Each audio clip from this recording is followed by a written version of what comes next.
Shalom Energize People. Shalom. Saya undang semua kita untuk kembali berdiri. Shalom. Shalom. Selamat pagi semuanya. Pagi hari ini aku percaya kita semua sering ngerasa kayak, aduh mau nyanyi tapi lagunya jadul banget, mau nyanyi bukan gua banget nih, gak muda banget gitu ya. Nah teman-teman, di Energize teman-teman punya kesempatan itu. Even lagunya gak muda lagi, tapi semua terasa muda karena kita nyanyi bareng-bareng juga sama teman-teman yang muda. Amin. Amin. So, kalau sampai nanti aku melihat ada yang nggak tepuk tangan atau bingung tepuk tangan, teman-teman lihat nih, ada Ko Ucup di paling depan nih. Tepuk tangannya Ko Ucup tuh skena banget. Pokoknya dia nggak bakal salah tepuk tangannya. Jadi kalau teman-teman grogi atau takut gimana cara tepuk tangan, nah Ko Ucup nggak bakal salah tuh tepuk tangannya, temponya. Matang loh, abis ini lu bingung kan, lihatin orang tepuk tangannya kan. Terus teman-teman kalau ngerasa malu nyanyi, masih banyak kok yang suaranya bagus-bagus bisa dengerin dari CDD ya kan. Jangan membiarkan suara-suaramu mengganggumu gitu. Nyanyi aja buat Tuhan. Gak usah pusingin kanan kirimu gitu. Oke, let's pray. Tuhan Yesus yang baik, terima kasih Tuhan. Aku percaya Roh Kudus bersama-sama kami. Pimpin setiap kami Tuhan. Biar pengurapan Tuhan ada atas setiap orang yang melayani. Biar Tuhan bicara satu persatu Tuhan kepada setiap kami yang hadir Tuhan. Nyatakan berkat-Mu Tuhan kepada setiap kami pada pagi hari ini. Engkau yang terindah buat hidup kami mau meninggikan Engkau lebih lagi. Di dalam nama Tuhan Yesus, kami mengucap syukur dan berdoa. Semua yang siap memuji dan menyembah Tuhan, katakan amin. Come on.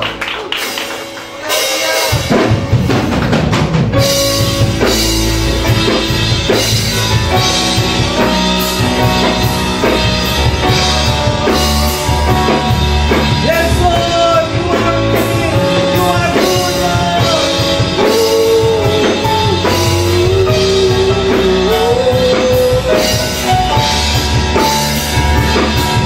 Kau yang terindah Tuhan.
ini nggak mulus saja ya.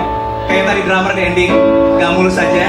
Tapi Tuhan tetap berserta kita karena kita udah dipilih. Amin. Come on.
Gitu Tuhan teman-teman.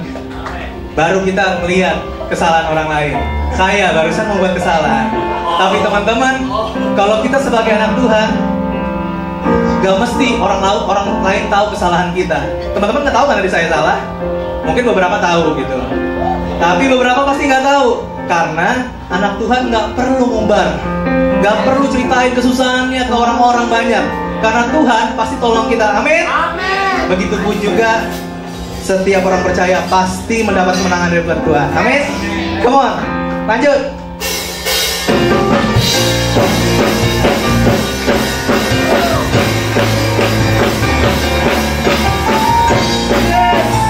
Kami akan bangkit buat Tuhan.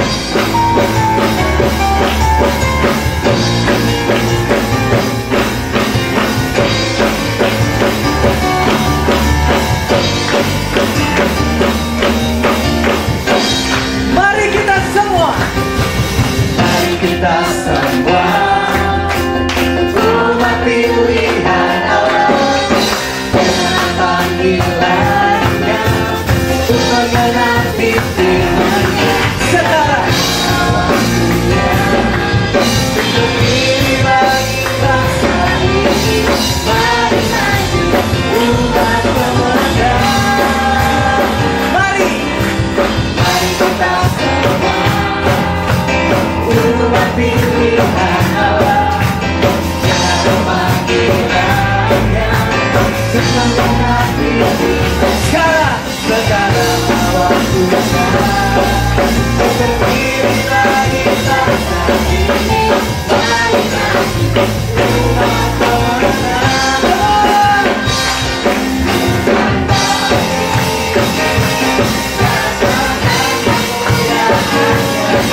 Thank you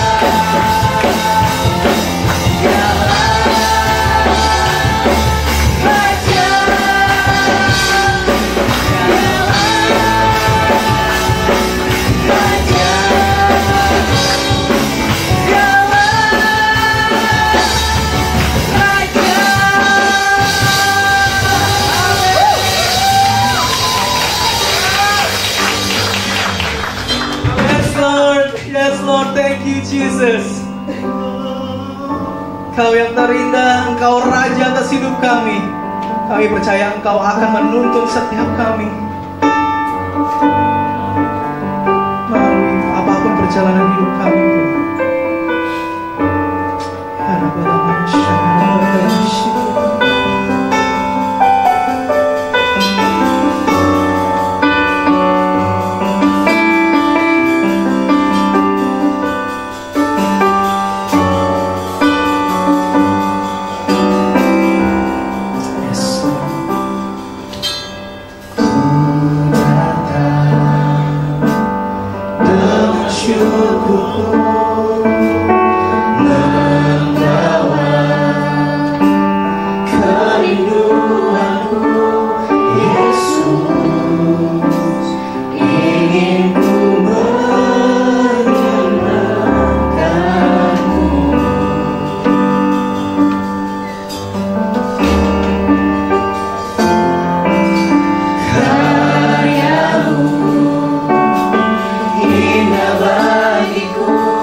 Selamanya Tuhan.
Inilah hidup kami sebagai anak Tuhan yang sudah Engkau pilih secara khusus.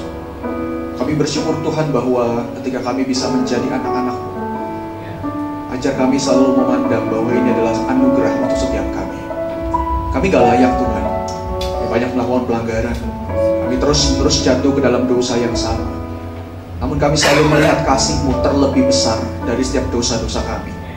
Kasih-Mu memeluk, merangkul kami, menerima kami apa adanya. Bahkan bukan hanya menerima, kasih-Mu itu mendorong kami agar kami tetap bisa kuat di dalam hidup ini. Dan kami mau belajar bersama Tuhan. Iman kami itu bukan berbicara mengenai kekuatan kami, namun berbicara mengenai anugerah Tuhan yang senantiasa menopang kami. Terima kasih ya Tuhan, hari ini kami mau sama-sama untuk dengar firman-Mu.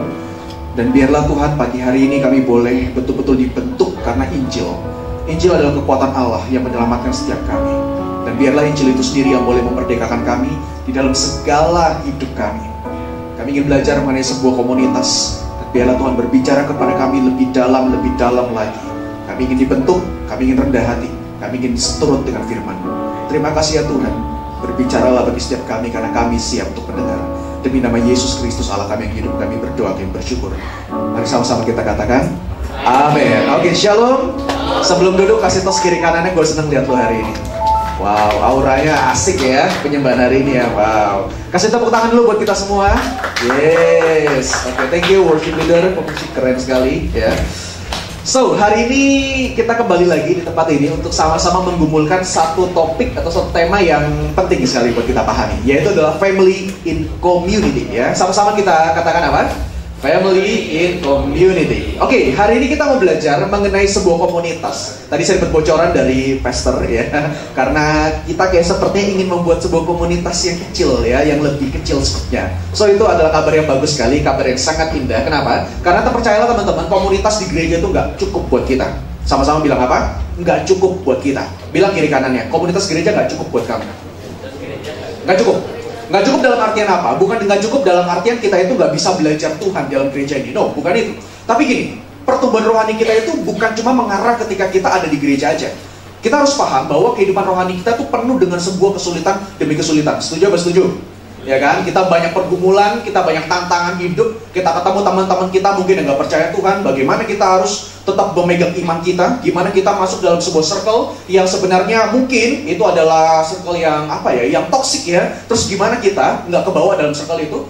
Teman-teman nggak bisa cerita hal itu lebih deep kalau teman-teman cuma datang ke gereja, ikut ibadah, lalu teman-teman pulang. Maka dari itu butuh yang namanya komunitas yang lebih kecil. Nah itu mungkin nanti terdiri dari 5-12 orang. Tergantung teman-teman bagaimana nanti mengelolanya, dan komunitas itu adalah penting buat kita ya. Kenapa? Karena komunitas kecil itu adalah pertumbuhan rohani yang betul-betul bisa menolong kita untuk bergandengan tangan bersama. Ingat, kita itu tidak bisa sendirian. Kita lemah ya. Kita itu penuh dengan kerentanan. Kita harus jujur sama bagian kita mengenai bagian itu. Kita di gereja di sini, mungkin kita bisa tampil bagus, kita bisa dilihat keren, kita bisa dilihat seorang pelayan dan lain sebagainya. Tapi lihat, ketika lo keluar, lo ketemu dengan teman-teman lo yang lain. Nah, gimana sikap hidup lo sama teman-teman lo itu? Di situ kan benar-benar belajar untuk bagaimana kita bisa tetap jadi terang dan garam buat mereka kan. Nah makanya komunitas kecil itu penting buat kita. Teman-teman ada pergumulan, lu share di dalam komunitas itu, dan teman-teman saling mendoakan di sana ya. Oke, untuk bondingnya hari ini kita akan belajar mengenai satu prinsip atau esensi yang penting sebelum teman-teman masuk ke dalam komunitas kecil yang lebih dalam sih. Itu adalah family and community. Gue temukan di dalam beberapa pelayanan gue lah ya, beberapa hal yang gue temukan ada banyak sebenarnya, tapi gue akan coba bahas mengenai 2 hal ini aja sih ya. Ada banyak orang yang gak gitu suka sih sama komunitas, percayalah. Ketika teman-teman nanti mulai ngebentuk ya, awalnya tuh vibes-nya tuh semangat lah, udah pasti. Ya gue juga lagi baru mau mulai komunitas kecil lagi, karena dulu sebelum pandemi itu ada komunitas. Tapi masalahnya komunitas kecil yang gue bikin di gereja itu hilang gara-gara pandemi muncul. 2 minggu sebelum pandemi itu Indonesia dinyatakan pandemi ya, dan kita benar-benar nggak boleh keluar kemana-mana dan gereja nggak boleh ada dibuka lagi, tapi secara online bukannya, itu kita baru jalan 2 minggu, bayangin. Itu belum ada bonding apapun, dan teman-teman bisa tebak hasilnya gimana? Selama pandemi kita terseok-seok, nggak bisa. Komunitas kecil yang kita bikin itu nggak bisa sama sekali. Ya gue nggak nyalain Tuhan sih buat hal itu. Kenapa? Karena gue udah atur konsep yang bagus banget untuk komunitas kecil, tapi ternyata 2 minggu setelah itu, aduh, gereja disuruh tutup ya kan. Akhirnya kita ya setahun lebih lah ya bergumul dengan online dan lain sebagainya. Dan itu ya boleh jujur kita babak belur, bener gak? Teman-teman di sini babak belur gak ketika online komunitasnya? Mempertahankan komunitas gimana susahnya?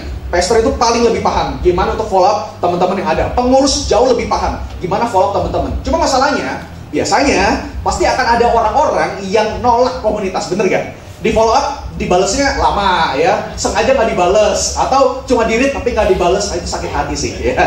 Gue kasih tahu gini. Ada kabar baiknya. Yang pertama, kabar baiknya adalah kalau lo mau bikin sekarang bonding untuk komunitas kecil, ini adalah waktu yang tepat. Kenapa? Karena kita udah masuk ke dalam masa yang beda lagi. Bukan masa peralihan lagi. Kemarin masa peralihan beberapa bulan. Sekarang kita udah masuk dalam masa yang baru. Kita udah bisa datang ke gereja tanpa masker, kita udah bisa kemana-mana tanpa masker, dan kita ketemu teman-teman lain lebih enjoy, nggak dengan ketakutan yang kayak dulu ya kan. Pokoknya lebih enak deh. Dan ini adalah kabar baiknya. Teman-teman memulai dengan situasi yang sangat-sangat kondusif. Ya, ini kabar baiknya. Yang kedua, kabar buruknya ya, untuk pastor dan juga pengurus, siap-siap untuk tetap menerima keadaan dan kenyataan bahwa akan ada teman-teman juga yang akan susah untuk di follow up.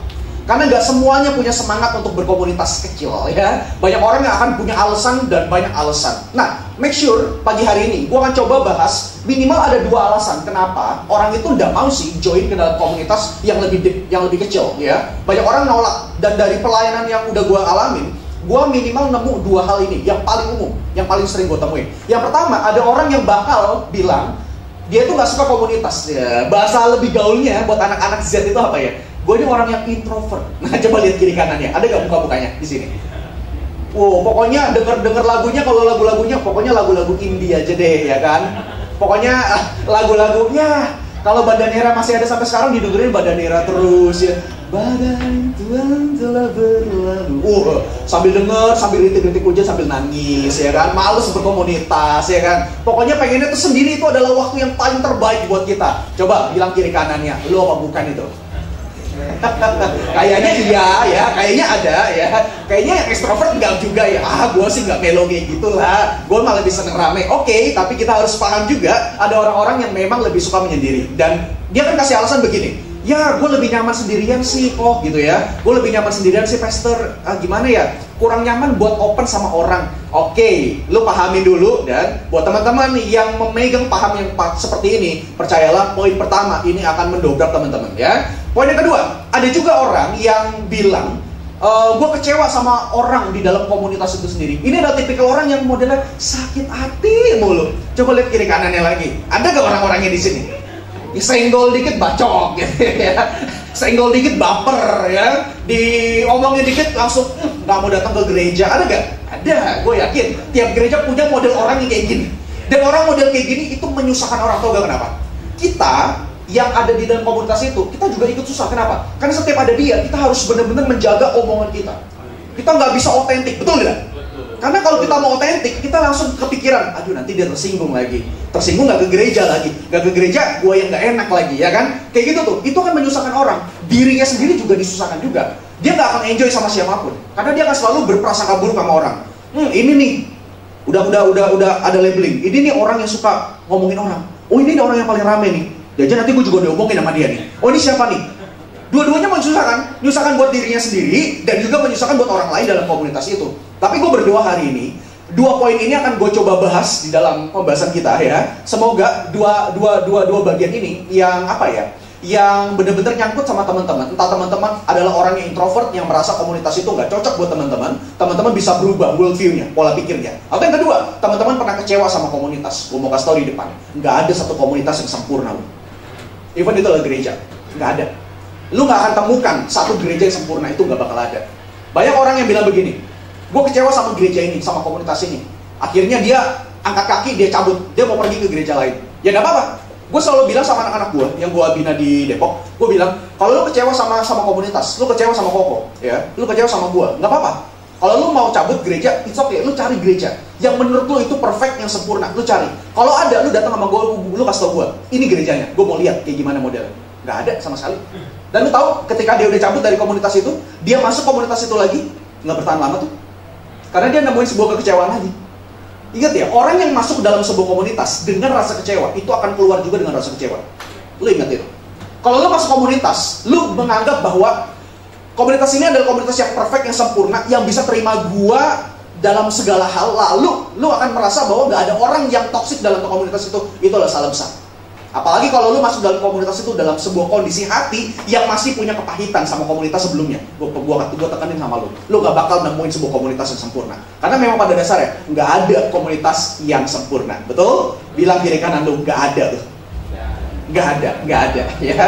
Oke ya, nah gimana lu bisa memahami ini dan lu bisa membuktikan ini? Oke, gua akan coba tuntun kita pelan-pelan 2 poin ini saja. Poin yang pertama, gua mau bicara soal buat orang yang merasa lu itu orang introvert, lu itu gak suka berkomunitas.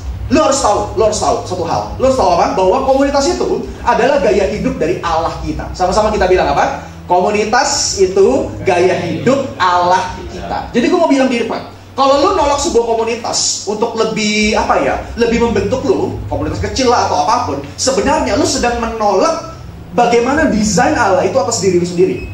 Lu itu akan berpaling dari apa yang sudah Tuhan tetapkan buat hidup lu. Kenapa? Karena Allah yang menciptakan kita itu adalah Allah yang berkomunitas masalahnya. Lu didesain, lu ditanamkan, lu dikasih biji ya, seed gitu di dalam diri lu, itu memang benih gitu loh. Benih untuk berkomunitas, itu nggak mungkin enggak gitu loh. Nggak ada orang yang bisa itu sendiri aja. Lu belajar sosiologi juga bukankah hal itu mengkonfirmasi kita? Semua adalah makhluk sosial, harus bersosial, ya kan? Even ketika lu online pun, gue yakin lah, lu yang gue pernah geledah orang yang bilang introvert. Lalu gue lihat kehidupannya, lu tau, anak yang gue bina, dia bilang gue gak suka komunitas gue, ya udah, lu gereja lu pulang aja. Tapi gue coba follow up dia, gue datang ke rumahnya, gue lihat, tau gak? Dia punya seperangkat komputer yang keren banget. Dia tuh punya kamar gaming yang bagus banget, proper banget buat main game. Di kala-kala orang itu belum hype online kayak sekarang ya, streaming lain sebagainya, dia udah punya kamar gaming yang proper buat dia main. Gila gak? Keren. Lampunya bagus, lightingnya bagus, terus juga keren lah pokoknya. Kursi gamingnya juga keren gitu. Pokoknya bagus gitu. Dan dia main di situ. Terus gue tanya, oh ini introvert kayak gini mainnya, ya kan? Lu tau main apa? Main Dota 2. Main Dota 2. Terus gue tanya, lu ada komunitas gak di Dota 2? Ada kok. Orang introvert gak bakal punya komunitas di Dota. Lu mendingan main sama AI aja. Bener gak? Ya kan? Kalau lu bilang lu introvert, lu gak butuh komunitas, lu gak usah main Dota. Karena lu ketika main Dota, lu ketemu sama komunitas betul. Sekalipun itu komunitas online, berarti lu gak valid dong dengan apa yang lu ngomong, ya kan? Sebenarnya bukan lu introvert, lu aja yang gak mau. Udah, gak usah banyak debat, ya kan? Dia berarti cuma ngejar zona nyamannya dia, bukan berarti dia tuh introvert. Gue gak yakin banget, orang introvert itu betul-betul gak butuh komunitas. Gak bakal ada. Lu coba cari, lu masuk komunitas apa, lu pasti ada komunitasnya. Lu masuk forum apa, lu pasti punya komunitasnya. Dimanapun lu berada, lu pasti ada komunitas. Pasti ada. Dan itu kayaknya lu ngomong A, sebenarnya hidup lu gak A gitu loh. Lu B sebenarnya. Tapi lu cuma kamuflase aja, bilang apa? Gua introvert. Nah gitu ya. Nih, hari ini lu harus paham bahwa Allah kita yang menciptakan kita adalah Allah yang berkomunitas. Nih, teman-teman lu tahu Allah kita disebut dengan Trinitas, Tritunggal. Allah Bapa, Anak, dan Roh Kudus. Mereka berkomunitas. So teman-teman, lu harus lihat pandangan yang pertama mengenai penciptaan. Gue akan coba bacakan ini buat kita semua. Dalam Kejadian pasal 1 ayat 26-27, dia bilang begini. Berfirmanlah Allah, baiklah kita itu menjadikan manusia menurut gambar dan rupa kita. Maka Allah menciptakan manusia itu menurut gambarnya. Menurut gambar Allah diciptakannya dia. Jadi Adam dan Hawa dalam konteks ini itu diciptakan betul-betul segambar dan serupa dengan Tuhan. Artinya gini loh, secara gampangnya.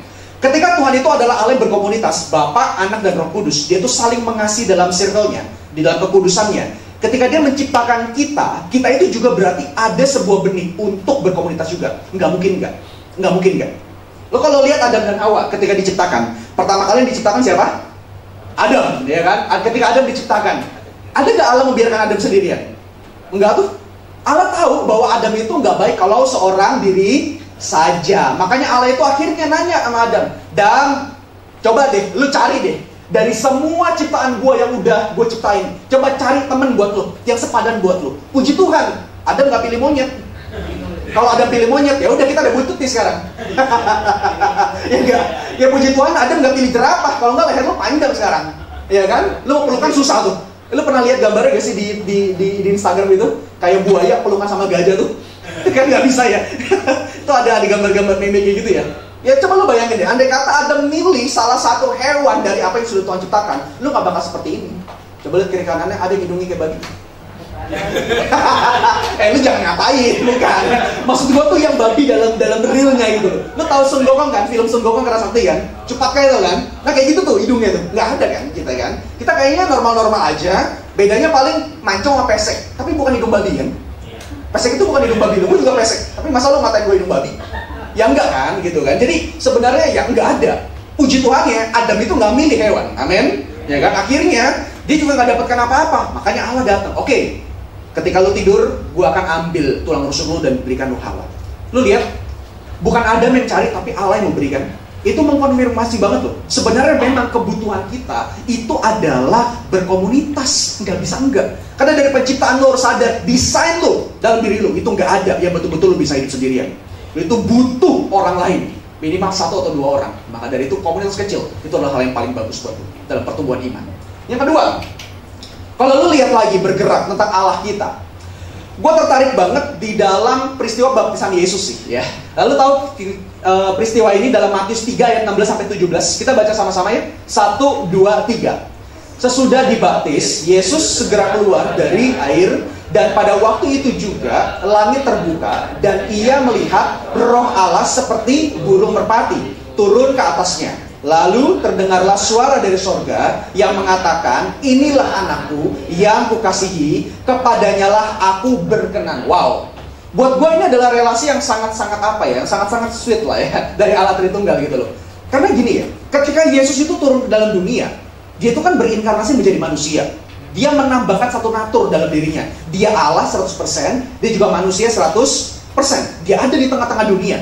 Tapi yang menariknya adalah, sekalipun dia dalam tugas misinya dalam dunia, Allah Bapa, Allah Roh Kudus, itu tidak meninggalkan dia loh. Wow.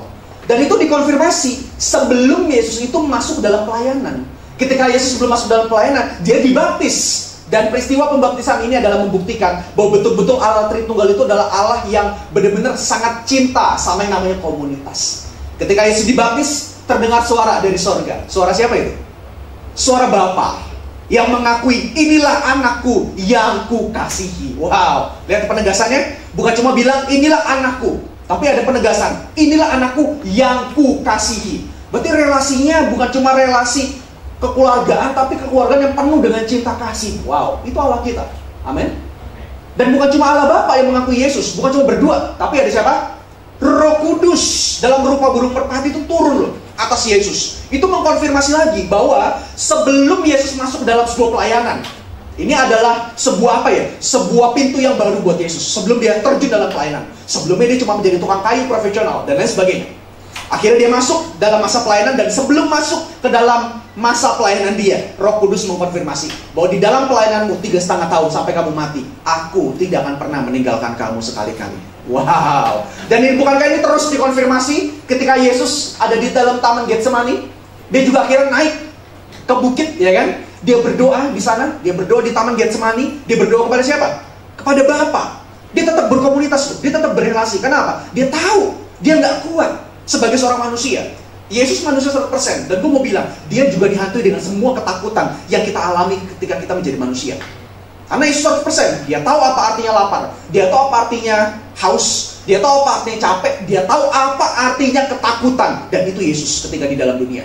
Maka dari itu doanya apa? Ya Bapa, kalau boleh, cawan ini lalu dari padaku. Secara garis besar, Yesus mau ngomong apa? Ya Bapa, kalau boleh, jangan deh salib ini. Kenapa? Karena begitu menakutkan, begitu mengerikan. Dan Yesus tahu, sebelum dia disalib, dia itu gak cuma dipantek, disalib, digantung di atas, enggak. Dia harus melalui semua penyiksaan yang begitu berat. Ludah, olok-olokan, pukulan, cambukan, dan lain sebagainya. Itu film, di dalam film apa ya? The Passion of the Christ itu adalah benar-benar menggambarkan apa yang Yesaya tuliskan. Wah, semaraknya pun udah gak ada, udah hancur-hancuran. Begitu mengerikan. Yesus tahu loh, akhir hidupnya akan seperti itu. Makanya dia datang sama Bapa untuk bergumul. Tapi akhirnya dia bilang apa? Kehendakmu yang terjadi. Kenapa Yesus bisa kuat? Ada Roh Kudus yang menguatkan juga. Dan di dalam sebagai anak dia taat sama perintah Bapa. Dan itulah relasi yang begitu kuat, bukan? Wow, dia tetap loh, sweet loh. Dari awal pelayanan sampai akhir pelayanan, relasi itu nggak pernah putus. Wow, keren banget loh. Kalau Allah kita Allah yang berelasi, masa kita nggak mau berelasi sih? Simple banget ya. Terus gue juga tertarik dengan apa yang Yesus kerjakan di dalam dunia. Ini bagus banget ya. Matius 26 ayat 37 sampai 39 yang A. Sama-sama kita baca yuk. 1, 2, 3. Dan ia membawa Petrus dan kedua anak Zebedeus sertanya. Maka mulailah ia merasa sedih dan gentar. Lalu katanya kepada mereka, hatiku sangat sedih, seperti mau mati rasanya. Tinggallah di sini dan berjaga-jagalah dengan aku. Maka ia maju sedikit lalu sujud dan berdoa. Guys, lo tahu? Gue itu baru ngerti bagian ini ketika gue coba gumulin mengenai komunitas lo. Jujur, gue pas baca ayat ini, gue gak dapet sesuatu yang bisa gue pakai untuk ngomongin soal komunitas. Betul gak? Ini kayak cuma sebuah informasi biasa aja. Benar gak sih? Kalau lu baca informasi biasa. Dan Yesus membawa Petrus dan kedua anaknya Zebedeus sertanya. Selesai. Itu cuma kayak informasi biasa. Tapi setelah gue selidikin di dalam Alkitab, bagaimana Yesus itu ada di dalam dunia. Ingat, Yesus punya rasul berapa? 12. Dia punya murid 12. Dan lu tahu gak? Di dalam 12 dia punya yang namanya, mungkin gue sebut ya, sebagai komsel intinya. Inti selnya dia punya. Siapa itu? Yes, Petrus, Yakobus, dan Yohanes. Lu coba lihat deh di Alkitab. Yesus tuh ketika lagi bergumul, ini kan posisinya dia udah mau disalib nih, ya kan? Dia suruh tiga orang yang dekat sama dia. Dia nggak bawa 12-12-nya, tapi dia bawa 3 orang. Lu lihat ini menggambarkan apa sebenarnya? Gue mau bilang begini, 12 rasul mungkin itu akan menggambarkan kondisi gereja kita saat ini. Itu yang lingkup yang luas, yang gede. Bukankah lewat Petrus, lewat Thomas, lewat yang lain gereja itu muncul? Di timur, di barat, itu muncul semua kan? Jadi mereka tuh gambaran dari gereja-gereja. 12, itu ibaratnya 12 gereja secara besar. Yang itu mengangkat sampai zaman sekarang. Tapi lihat, ternyata di dalam gereja, itu ada tiga orang yang betul-betul menjadi komunitas intinya dari Yesus. Dan Yesus selalu bawa itu kemana-mana. Ketika dia lagi bergumul dengan sedih. Lihat ya, ini waktu Yesus bukan lagi senang loh. Tapi lagi apa? Lagi sedih mau disalib. Dia nggak datang ke 12 muridnya buat curhat. No. Alkitab notice 3 orang yang dia bawa. Petrus, Yakobus, dan Yohanes. Lu lihat betapa pentingnya komunitas. Ini mau nunjukin kita mengenai hal apa sih esensinya. Lu harus sadar bahwa ketika Yesus sedih sebagai manusia 100%, kita juga bisa sedih. Ketika Yesus bergumul, ingat kita pun juga bisa lebih parah bergumul. Dan di dalam pergumulan Yesus sebagai manusia, lihat, dia itu nggak cuma datang sama Allah Bapa dan Allah Roh Kudus. Gue sempat mikir, kenapa Yesus harus bawa 3 murid ini ya? Kalau dibilang 3 murid ini 3 murid yang sebenarnya emangnya 3 murid yang sempurna? Nggak juga. Lu tahu Petrus, gagalnya banyak gak? Banyak, sotoy. Ini orang yang tipikal kepribadiannya, mungkin kalau gue gambarin sebagai tipikal kepribadian yang apa ya? Yang sanguin. Lu tahu sanguin? Sanguin itu adalah orang yang ngomongnya banyak tapi mikirnya belakangan. Kalau kebakaran kayak kemarin tuh, kebakaran di jembatan besi tuh ya, tadi malam ya, di jembatan besi ini orang sanguin tuh kayak gitu. Woi, kebakaran, woi, bangun. Tapi nggak bisa ngapa-ngapain, muter-muter doang. Cuma bikin rusuh doang. Mikirnya belakangan. Tapi kalau orang yang tipikalnya apa ya, melankolis ya kan. Kalau melankolis kebalikannya. Jadi kalau ada kebakaran, dia bisa kayak sedih segala macam kan, baperan. Jadi tipikalnya beda-beda. Nah, lu tahu? Petrus itu tipikal orang sanguin. Dia itu ngomongnya banyak. Makanya di dalam banyak peristiwa di dalam Alkitab, lihat deh. Petrus bilang gini, Tuhan, sekalipun ya lu ditangkap, sekalipun lu bakal ditarik, gua sekali-kali gak bakal ninggalin lu. Yesus kalau mau ngomong, pret. Bener gak? Buktinya apaan? Gak ada. Bener gak sih? Waktu Yesus ditangkap, Petrus cuma nontonin dari jauh. Dia pengen ngedeket, mau nyapa Yesus, mau bilang, kuat ya guru ya. Itu juga gak berani. Cuma dari jauh ngintip. Bener loh, ditulis 3 orang datang sama dia. Lu bukannya salah satu muridnya? Bukan. Mabok lu, bukan gue. 3 kali menyangkal. Dan banyak kisah lain. Ketika dia jalan di atas air, yang nyemplung siapa? Petrus yang nyebur. Tiba-tiba ketakutan. So berani ya kan? Itu Petrus. Pernah gagal gak? Pernah. Yakobus, Yohanes pernah gagal gak? Pernah. Kapan di Alkitab itu ditulis kegagalan mereka? Waktu mereka nanya sama Yesus, Yesus, kalau nanti engkau datang sebagai raja, tolong ya, kasih posisi kanan dan sebelah kiri itu sama kami. Ingat permintaan itu? Mereka itu pengen posisi kanan dan kiri. Lu tahu gak? Itu permintaan itu bukan permintaan yang sebenarnya sangat rohani loh. Enggak loh. Mungkin kita bisa salah pikir. Wih gila ya, gue pengen jadi Yakobus sama Yohanes. Kenapa? Minta sama Yesus posisi yang terbaik di samping Yesus. Itu kayak posisi yang dekat banget. Bukan, gue kasih tahu. Memang satu sisi kita bisa akin ke sana, tapi di dalam konteksnya bukan kayak gitu. Gue kasih tahu. Petrus itu si Yohanes dan Yakobus itu minta sama Yesus. Itu di dalam sebuah konteks budaya Romawi pada waktu itu.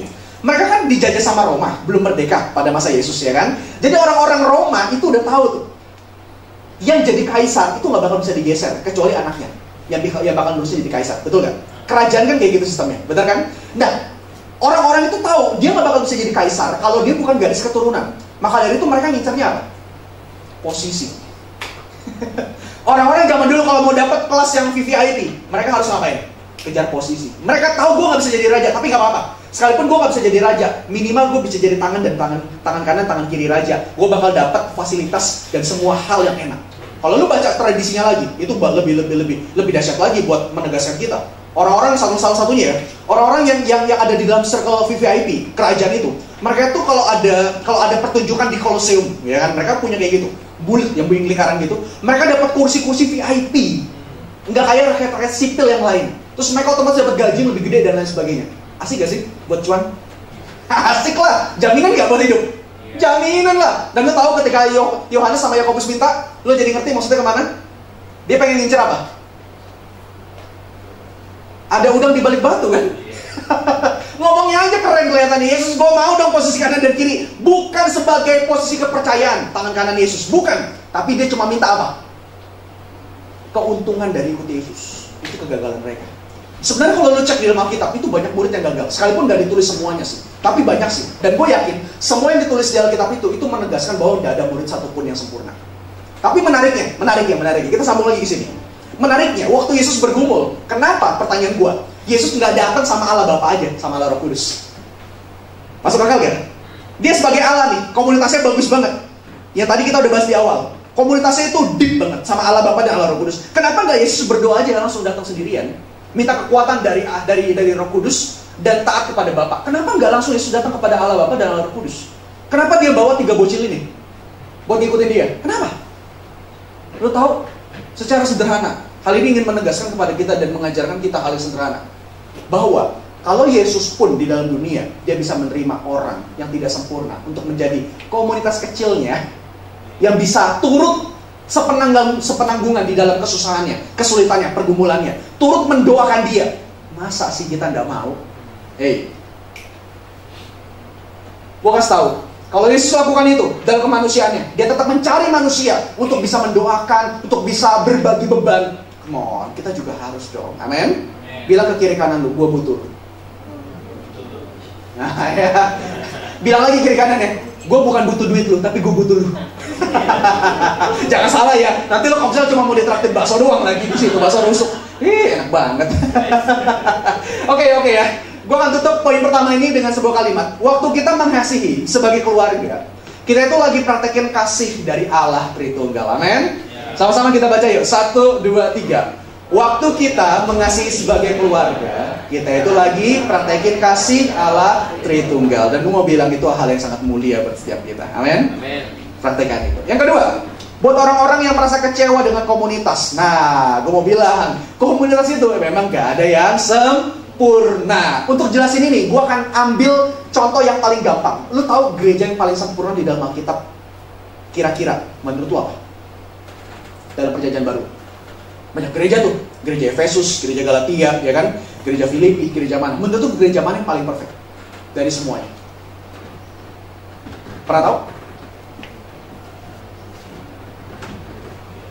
Ada Tesalonika, ada banyak, ada Philadelphia, ada Efesus, dan lain sebagainya. Gereja mana yang paling sempurna dari semuanya? Ada yang bilang Efesus? Gue kasih tahu, Korintus. Lu bakal nemu Korintus itu adalah gereja yang betul-betul sempurna. Dan gue kasih tahu, mungkin zaman sekarang duplikat dari Korintus mungkin menurut gue belum ada sampai sekarang. Gue loh ya, pandangan gue ya. Ini jangan dijadikan sebuah teologi loh ya. Ini pandangan gue doang, sepembelajaran gue soal gereja.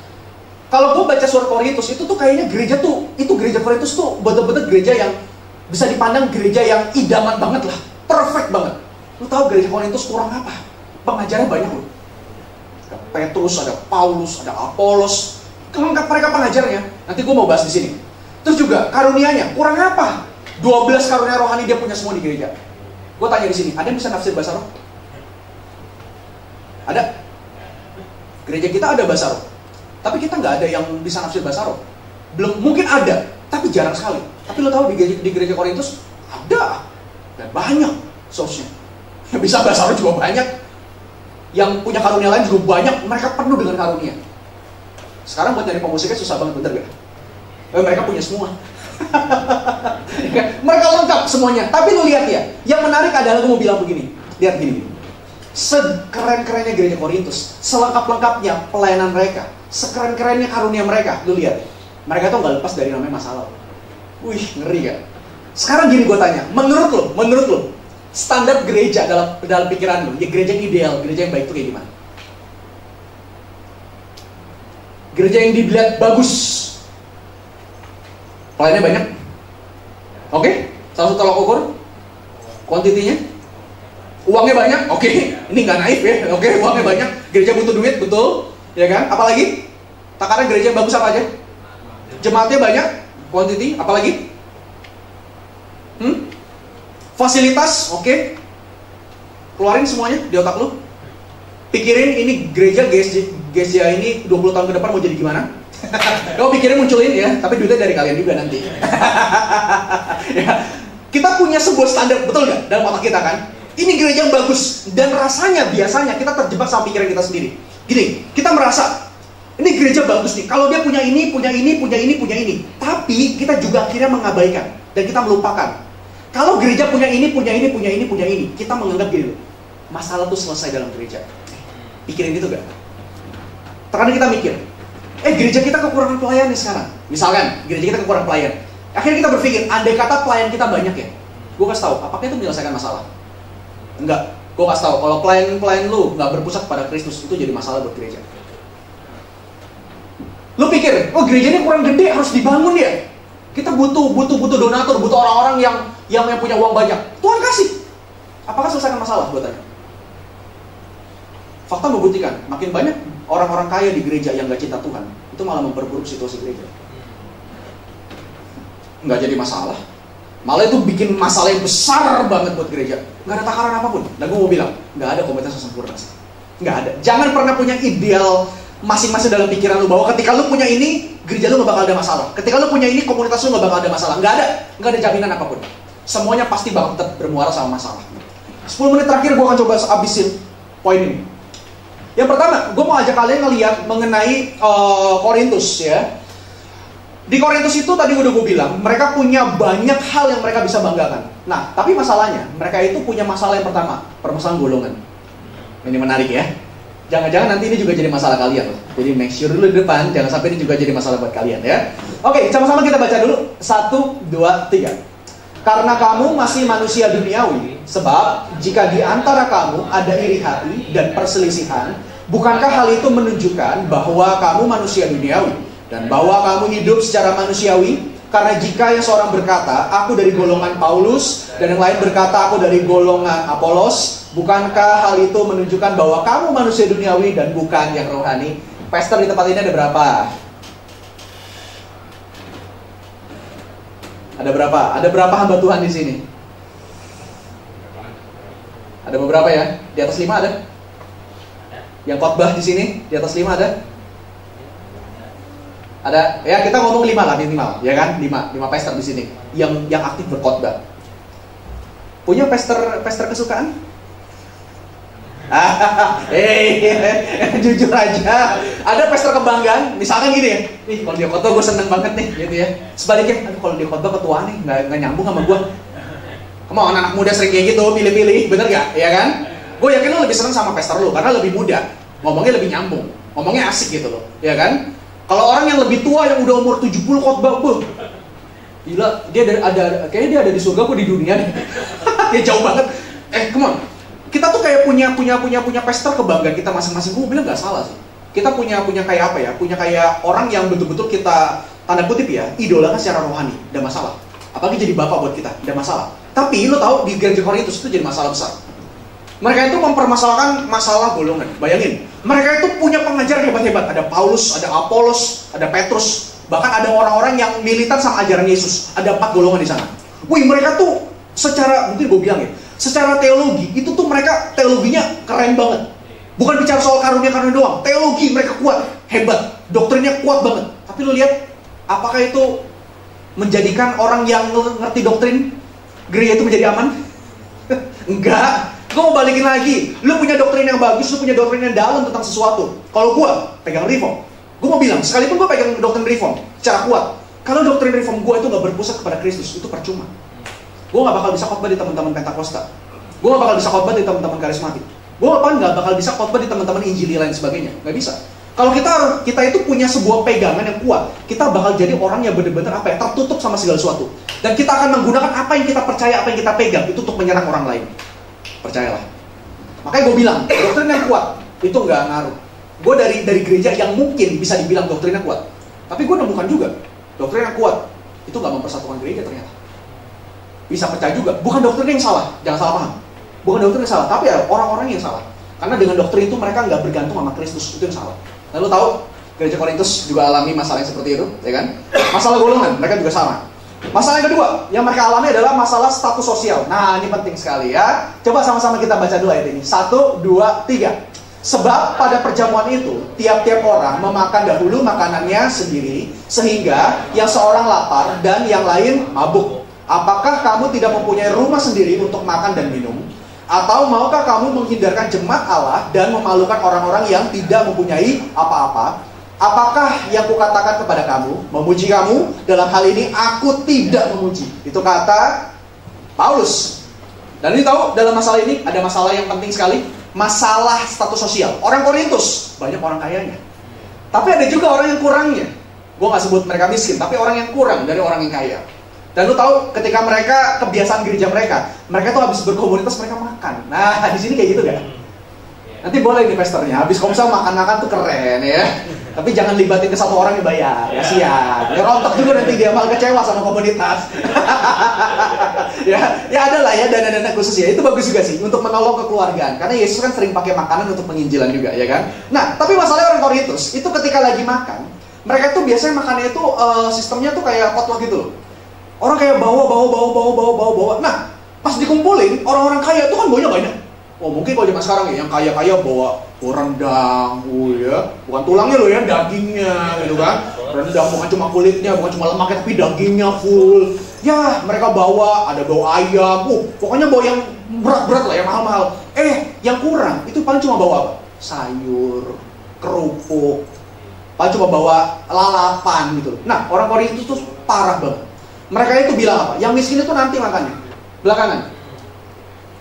Yang kaya dulu yang makan, yang banyak modalnya dulu yang makan, kita dulu yang makan. Oh mereka makan asik, yang miskin boleh makan, boleh, tapi di meja yang lain. Lo tau? Seringkali kita lupa dengan bagian itu.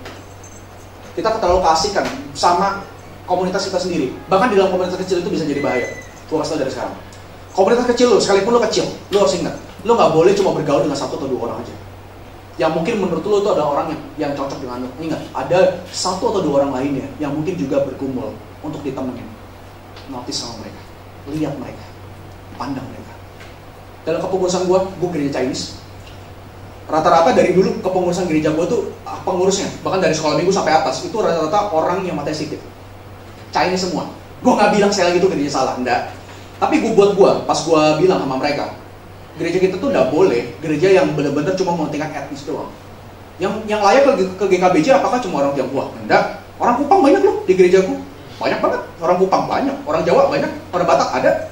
Dulu ada 1 orang Jawa Solo mau datang ke gereja gua. Visit cuma sekali, tapi nggak mau datang lagi. Tahu kenapa? Gereja lu kayak Chinese semua ya, buat Chinese semua ya. Ternyata dia punya kesan kayak gitu loh. Ngeri ya.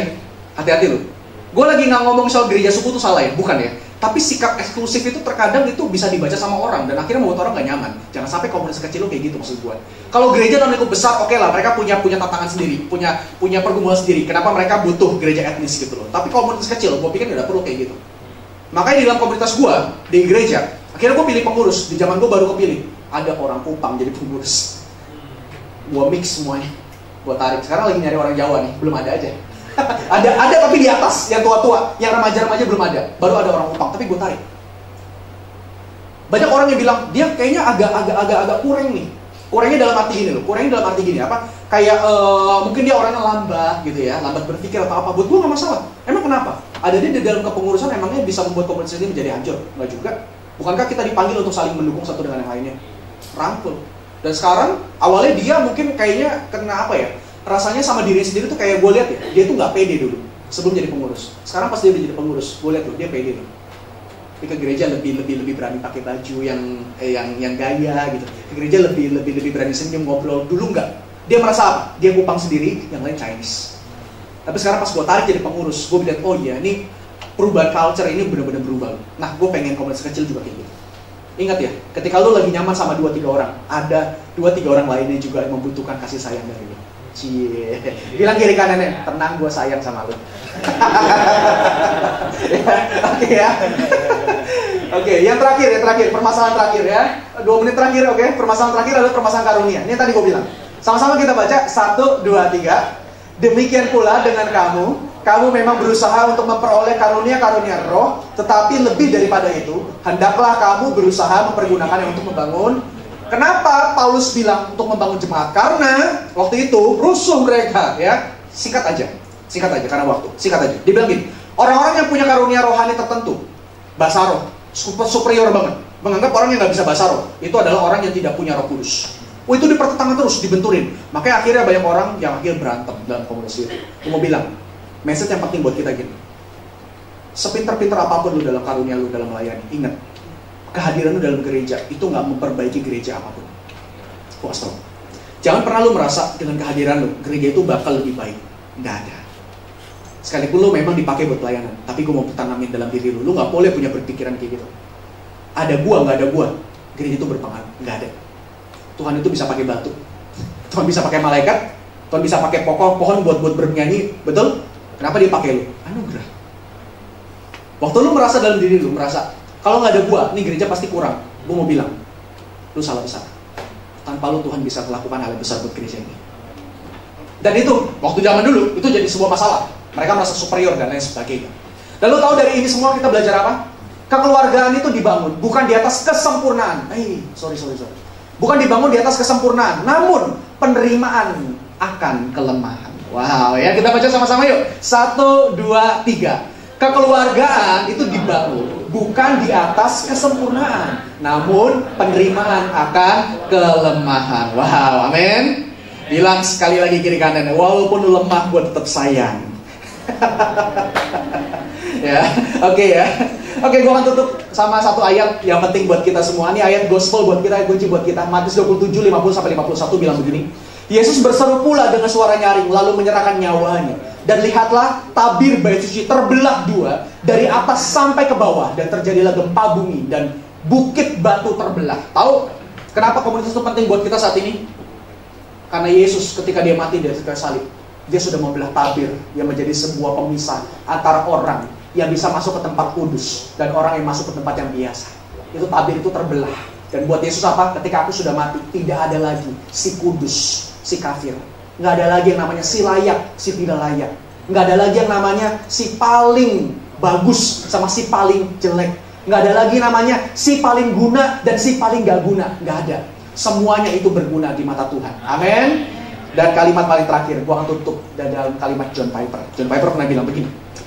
Melalui kematiannya, Kristus sudah menghancurkan tembok pemisah antara kita dengan Bapa. Ironisnya, saat ini banyak orang malah membangun tembok pemisah antara manusia dengan sesamanya. Biarlah kalimat terakhir ini jadi kalimat yang menjadi warning buat kita. Biarlah kita nggak membangun tembok, tapi malah apa? Kita meleburkan apa yang sudah Yesus leburkan buat kita. Amin. Cintai komunitas karena lu bakal dibangun di dalam bagian itu. Kasih tepuk tangan yang terbaik buat Tuhan. Oke, kita berdoa ya. Tuhan, kami bersyukur untuk anugerah-Mu yang sudah menolong kami untuk memahami bagian firman ini. Sekalipun ini butuh banyak hal perjuangan dari kami. Kami harus bergumul lebih lagi. Kami harus betul-betul incas banyak hal dalam hal ini. Namun kami ingin Tuhan dibentuk bersama dengan kekuatan, bukan kekuatan kami. Kami ingin belajar taat. Kami ingin belajar cinta dengan sesama. Kami belajar cinta kepada Tuhan seperti Tuhan cinta kepada kami. Terima kasih ya Tuhan, berkati komunitas ini. Di dalam nama Yesus kami berdoa. Amin.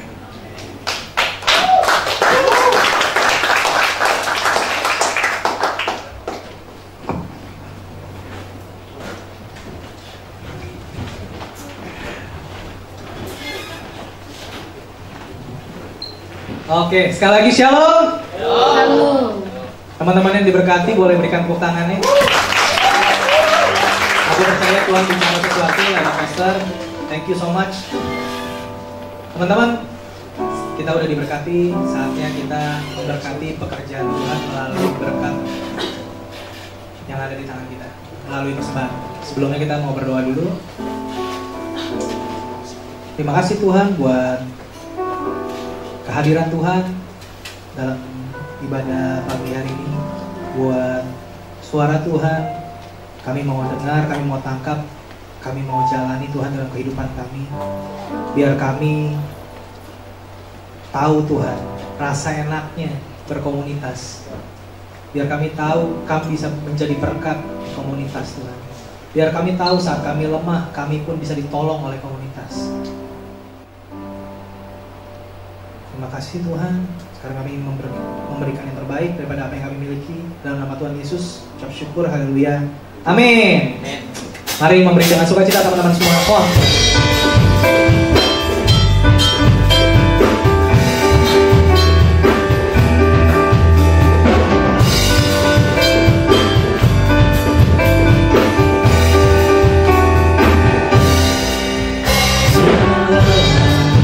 Bekerja di tangannya Tuhan, Roh Kudus yang berkuatan, yang mengajar dan menopang.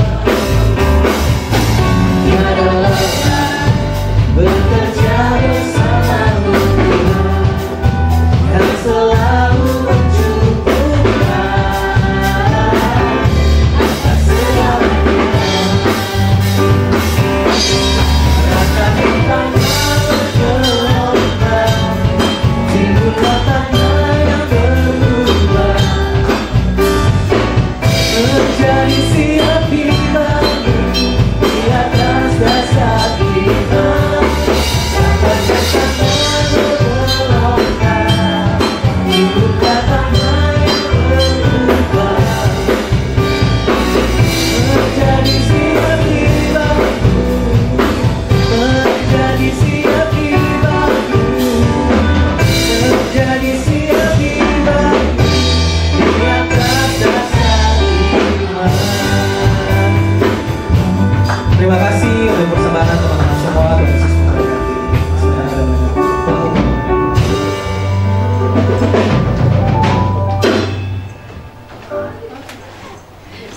Shalom MJS people semuanya, happy Sunday. Sebelum mengakhiri ibadah, aku ada beberapa pengumuman. Yang pertama-tama terima kasih untuk Pastor Michael Wu untuk ini sharingnya nih yang udah dikasih ke kita tuh guys ya. Jangan lupa nih, semangat nih untuk berkomunitas ya. Yang kedua, terima kasih buat teman-teman semua yang udah mengambil bagian pada hari Minggu ini. Untuk teman-teman PW dan teman-teman semua yang di belakang yang gak kelihatan, terima kasih untuk pelayanannya. Tuhan Yesus memberkati. Untuk minggu depan kita masih di jam dan di tempat yang sama ya teman-teman. Ayo ajak teman-teman kita semua untuk datang sama-sama beribadah di tempat ini. Yang selanjutnya jangan lupa nih follow ini kita ya, sosial media kita nih. Udah mulai mau aktif nih, tungguin konten-konten menarik ya di Instagram kita, follow dulu gitu ya. Terus di YouTube juga kita ada rekaman yang kita share ya. Jadi kalau misalnya teman-teman mau lihat lagi nih minggu-minggu ke depan, oh yang minggu lalu khotbahnya kayak bagus, mau ambil kutipan, bisa ditonton teman-teman ya. Lalu selanjutnya oh ya, nah teman-teman boleh digelapin dikit kali, masih nggak kelihatan. Nah, tanggal 17 Agustus kita ada acara yang namanya Youth Explosion. Nah ini tuh kalau teman-teman ingat yang waktu itu bulan Mei pernah dikasih tahu yang ada audisi. Nah acaranya tuh buat 17 Agustus ini, acaranya di AIS Jakarta teman-teman. Jadi kalau misalkan kalian ada waktu nih sempetin buat kita ikutan sama-sama, itu kan tanggal merah ya. Jadi kita sama-sama nih ikutan ramein acaranya. Pembicaranya ada Pastor Josh Kunze dan Pastor Arif Multi nih teman-teman. Yuk luangin waktu, masih lumayan lama nih, mark di kalendernya masing-masing ya untuk datang sama-sama muji menyembah sama anak muda sebaya kita nih untuk memuliakan nama Tuhan. Terus apalagi ya, buat teman-teman semuanya yang mau terlibat dalam pelayanan, yang mau ikut, yang belum ikut CF1 dan CF2, nanti kita kabarin kalau kelasnya dibuka gitu. Jangan lupa kalau yang udah ikutan boleh nih daftarkan diri gitu, mulai tahu maunya pelayanan apa gitu, atau mau mulai dari akhir dulu menyambut kita semua dengan senyuman yang indah ya kan. Boleh juga, atau mau langsung pelayanan di depan juga boleh. Terus habis itu buat teman-teman yang belum di-invite ke WhatsApp group, boleh juga nih kabarin ke aku, ke teman-teman pengurus yang lain gitu. Mau join di WhatsApp, mau ngechat-ngechat di sana juga boleh gitu kan. Mau bagi-bagi info di sana juga boleh gitu. Terus habis itu yang selanjutnya, teman-teman ada yang belum isi form untuk e-group, yang tertarik nih buat ikutan tapi belum isi form, kalau ada nanti langsung kabarin aja ke aku gitu, nanti aku kasih formnya untuk diisi gitu. Karena kita udah mau mulai gas ngadain e-group nih, aktif lagi, kita udah mulai aktif lagi teman-teman. Habis itu yang terakhir, apakah ada jiwa baru hari ini? Kalau ada, kita mau sama-sama welcome buat kalian beribadah di tempat ini sama-sama bareng kita. Ya, kalau nggak ada, nggak apa-apa juga. Puji Tuhan, semuanya setia berarti ya. Habis itu sudah pengumumannya itu aja. Aku mau undang teman-teman untuk bangkit berdiri. Kita mau sama-sama tutup dalam doa. Terima kasih ya Tuhan Yesus. Terima kasih Bapa yang baik. Kami sudah selesai ya Tuhan. Kami telah mendengarkan apa yang menjadi isi hati-Mu ya Tuhan. Berdoa juga ya Tuhan untuk Pastor Michael Wu dimanapun ditempatkan ya Tuhan. Kau yang berkati pelayanannya, Kau yang pakai beliau dengan istrinya juga ya Tuhan. Kau yang berkati biar lebih luas lagi ya Tuhan dipercayakan pelayanannya. Berdoa juga ya Tuhan untuk teman-teman yang sudah melayani hari ini ya Tuhan. Kau yang berkati pelayanan kami semua ya Tuhan. Makanya kami dimanapun kami ditempatkan ya Tuhan, agar bisa menjadi berkat ya Bapa. Doa yang sama juga ya Tuhan untuk kami semua Energize People, dalam pekerjaan kami, dalam sekolah kami ya Tuhan, dalam aktivitas kami sehari-hari ya Tuhan, dalam keluarga kami. Kau yang terus memberkati ya Tuhan, pakai kami ya Tuhan dimanapun kami ditempatkan untuk menjadi terang, untuk menjadi berkat ya Tuhan bagi teman-teman di sekitar kami ya Bapa. Juga ya Tuhan berdoa untuk mungkin teman-teman yang masih menantikan pekerjaan, Kau yang berkati ya Tuhan, Kau yang berikan lapangan pekerjaan ya Tuhan bagi kami.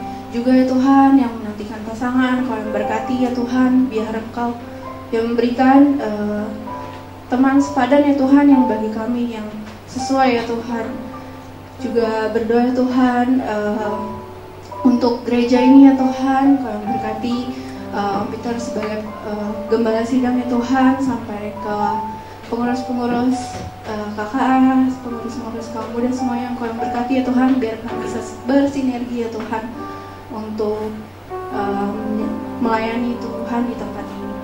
Juga berdoa ya Tuhan untuk bangsa dan negara kami, biar Kau yang terus berkati Pak Jokowi sebagai pemimpin kami ya Tuhan, biar semuanya bisa berjalan dengan lancar sampai ke lini yang terbawah ya Bapak. Makasih ya Bapak, sebentar kami mau pulang. Kau yang memberkati aktivitas kami sepanjang hari ini ya Tuhan. Mulai dari kami keluar dari tempat ini Tuhan sampai seminggu ke depan, biar Kau yang terus menyertai kami. Juga yang mau melakukan aktivitas selanjutnya ya Tuhan, Kau yang berkati ya Bapak, biar kami semua dalam perlindungan-Mu. Teman-teman semua, mari kita angkat kedua tangan kita untuk menerima doa. Energize people yang diberkati oleh Tuhan, perhatikanlah firman Tuhan tadi. Biarlah kita semua membuka diri kita untuk bisa berkomunitas bersama-sama, karena kita diterima, kita dikasihi, dan kita mau sama-sama bertumbuh di dalam ke arah kesempurnaan Kristus Yesus. Kasih daripada Allah Bapa dan cinta Tuhan kita Yesus Kristus menyertai kita dari saat ini sampai kepada Maranatha, Tuhan Yesus datang kali yang kedua menjemput kita orang-orang salehnya di dalam persekutuan dengan Roh Kudus, memimpin hidup kita sampai selama-lamanya. Adapun seluruh berkat ini kami terima dengan ucapan syukur dalam nama Yesus Kristus Tuhan dan Juru Selamat kami yang hidup. Kita semua yang percaya katakan amin. Happy Sunday semuanya. God bless. Teman-teman yang belum ngisi form e-group nanti bisa langsung hubungi Kak Stella ya. Langsung isi. Kita akan mulai segera aktifin e-group, komsel e-group kita di minggu-minggu yang akan datang. Ya, Tuhan berkati, sampai ketemu kembali.